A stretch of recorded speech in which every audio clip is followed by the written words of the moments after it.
안녕하세요. 오토그루밍 페평입니다. 이번 시간에 준비한 주제는요, 여러분들이 가지고 있는 프리워시에 대한 궁금증 모두 풀어드립니다.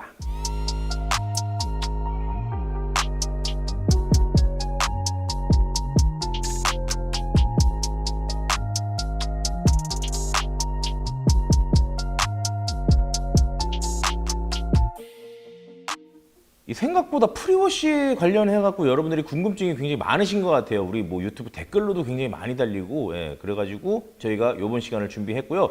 여러분들이 주시는 그 질문들을 하나하나 여러분들한테 답변해 드리는 시간을 갖도록 하겠습니다. 일단 프리워시는요, 본세차라고 이야기하는 우리가 미트질을 하기 전에 케미컬을 이용해 갖고 그 오염물들을 최대한 화학적으로 완화시켜 주고 제거해 주면서 우리가 본세차를 할 적에 이 오염물이 많은 상태에서 이렇게 미트질을 하게 되면 아무래도 도장면에 스트레스를 줄 수 있는 그런 확률들이 높아지잖아요. 그래서 그때 하게 되는 미리 초벌 세차의 개념으로 여러분들이 생각을 하시면 돼요.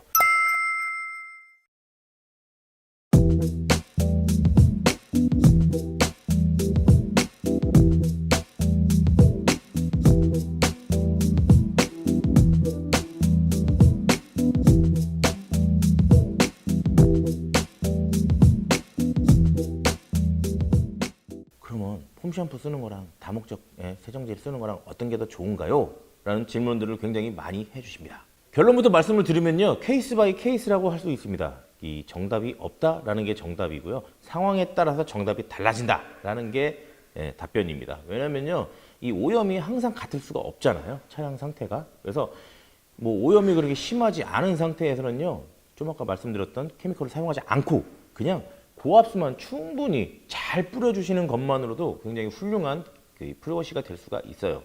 그리고 이제 폼 샴푸 같은 경우에는 아무래도 이제 거품으로 착 달라붙어 있으면서 얘가 오염물들을 이렇게 불려주고, 그리고 거품의 무게로 이렇게 뭐 입자가 큰 그런 알갱이들이나 걔네들을 같이 거품과 함께 끌어내려주는 그런 효과가 있고요. 아무래도 이제 오염이 조금, 차량에 오염이 좀 있다. 근데 이제 그 오염이 보면은 이제 도장면에 오염이 됐는데 얘가 습기를 먹었거나 아니면 물기를 비를 맞아갖고 젖었다가 다시 쨍쨍한 햇빛에 노출되면서 굉장히 견고한 때로 얘가 자리를 잡았다 하는 경우에는요, 직접적으로 다목적 세정제가 직접적으로 이 오염과 뭐 유기오염 그런 것들에 반응을 하면서 직접 얘네들을 녹여주고 그런 역할을 하기도 해요. 그래서 이 프리워시를 이게 더 좋은 거니까 항상 이걸 써야 돼 라고 생각을 하실 필요가 없고요. 항상 상황에 맞춰서 사용하시는 것이 더 좋습니다. 자, 그 다음으로 많이 들어오는 질문은 뭐냐면요, 차에 물기가 있는 상태에서 프리워시를 해야 되는지 아니면 물기가 없는 상태에서 그냥 프리워시를 바로 해도 되는지라는 질문을 많이 들어오거든요. 근데 이것도 상황에 따라 달라요. 왜냐면 이런 알갱이가 큰 입자들이 많이 붙어있는 뭐 그런 상태다. 예를 들면 우리가 빗길을 주행하고 나면 밑에서 이렇게 모래 같은 것들이 튀어갖고 차량 하부에 많이 이렇게 묻어 있거든요. 근데 그런 상태다 싶을 때는요, 고압수로 한번 걔네들을 헹궈내 준 다음에 프리워시를 하는 것도 좋고요. 그리고 뭐 그런 상황이 아니다 싶을 경우에는 그냥 일상적인 상황이다 해서는 그냥 물기가 없는 상태에서 바로 뿌려줘도 크게 상관이 없어요. 근데 간혹가다 그런 질문들을 하시는 분들도 있어요. 물기가 있는 상태에서 제품을 분사하게 되면 아무래도 얘네들이 조금 희석이 되는 거 아니냐, 뭐 그런 질문들을 하시는 경우도 있는데요.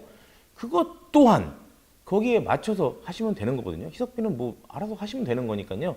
그걸 너무 신경 쓰지 마시고요, 차의 상태에 더 신경을 쓰시면 될 것 같습니다. 자, 다음 질문은요, 이 다목적 세정제를 분사한 이후에 그 위에 다시 또 다른 프리워시의 일종인 폼 샴푸를 덮어가지고 조금 더 시간을 두는 게 좋은가요? 라는 그런 질문들 굉장히 많이 하시거든요. 이건 뭐 다목적 세정제뿐만 아니고 뭐 철분 제거도 그렇게 물어보시는 분들이 굉장히 많아요. 근데 제가 여기서 답을 드리자면요, 아니요 라고 답을 할 수 있을 것 같습니다. 왜냐면요, 우리가 이야기하는 다목적 세정제 있잖아요. 걔네 같은 경우에는 이제 직접적으로 이제 분사를 한 다음에 그걸로 이제 얘네들이 뭐 오염들을 이제 세정하는 그런 역할을 하지만 걔 혼자가 아니라 고압수를 쏴주면서 그 오염물들을 같이 날려주는 그것까지를 하나의 과정으로 봐야 돼요. 같이 세트로 묶어서 봐주셔야 되는데, 이게 그 상태에서 폼이 덮였다 그러면서 이제 그 이후에 고압수로 이제 헹궈 주시는 건 정말 말 그대로 그냥 헹궈 주시는 거예요. 그냥 도장면이 있고 오염이 있고 다목적 세정제를 뿌렸어요. 그래서 얘가 막 얘를 이제 분해하고 막 그러고 있어요.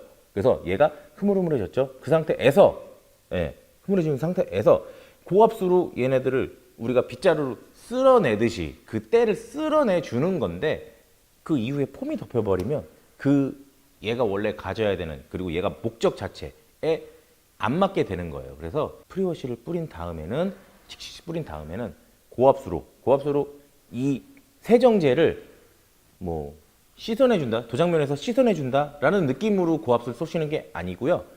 고압수로 그 때들을 벗겨내준다라고 생각하시면서 고압수를 쏴주시면 돼요. 마지막 질문은요. 과연 산성 프리워시는 반드시 필요한가? 라는 질문입니다. 이 요즘 들어서 3pH 세차라고 해가지고 뭐 산성, 알칼리성, 중성 그렇게 이 케미컬들을 뭐 상황에 맞게 적절히 사용하는 그런 세차법이 유행을 하고 있어요.